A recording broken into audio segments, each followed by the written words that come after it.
Hello everyone. So here today we are here to learn some basic Linux commands and how to create multiple files or directories using some basic Linux commands.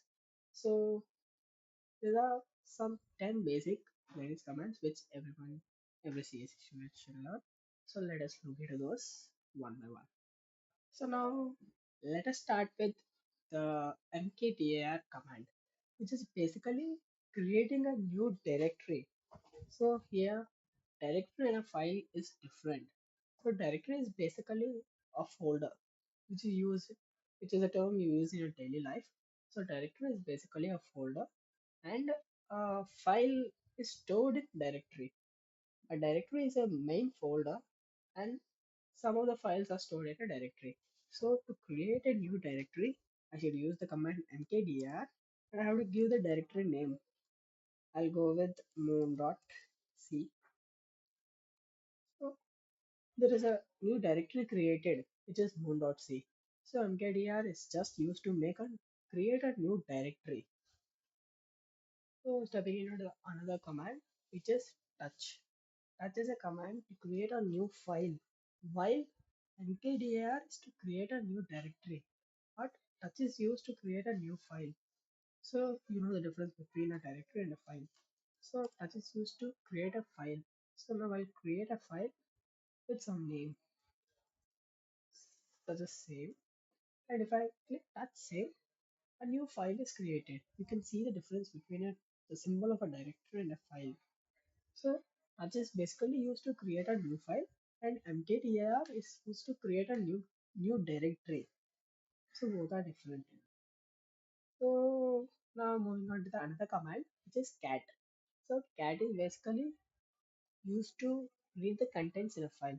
So if I use the command cat and click a directory name or a file name, so it's showing that sun.c is a directory. My bad.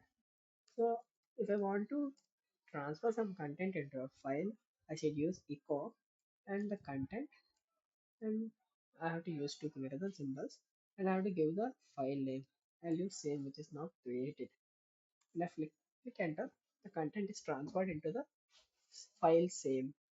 So if now I click cat save, I'll get the content in the file. So, I'm sorry. So cat is basically used to check the contents in a file. Stepping into the another command, which is clear, which is very simple, understood by its name. That it helps to clear all the commands in the terminal. So clear is a command. Just one click, you'll clear all the commands in your terminal. It's as simple as that. That's all about clear command.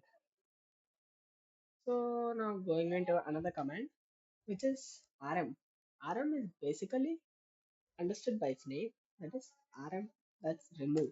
So it's not removing, but it's deleting the file, only files, not the directories.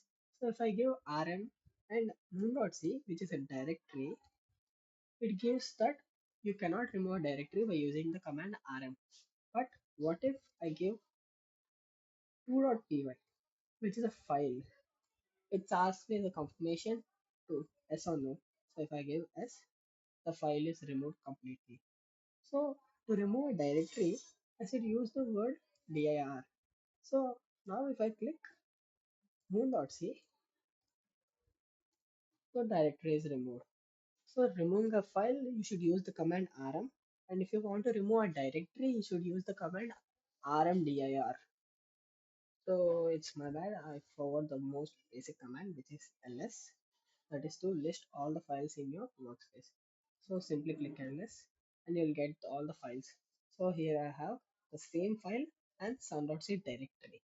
In the directory, I have subdirectories and subfiles. You will not see those. You'll just see the main directories or main files. So that is all about ls command. So if we step into some deeper concept, which is not deeper but a basic, which is cd command, which is which helps you to change the directory. What is that directory? You know it is you know it as a folder, but directory also relates to the path where you are following or where you are present. So if I click cd now, I'm coming back my terminal. If you click cd now, you'll you'll see nothing because you're in your workspace and which is the main directory.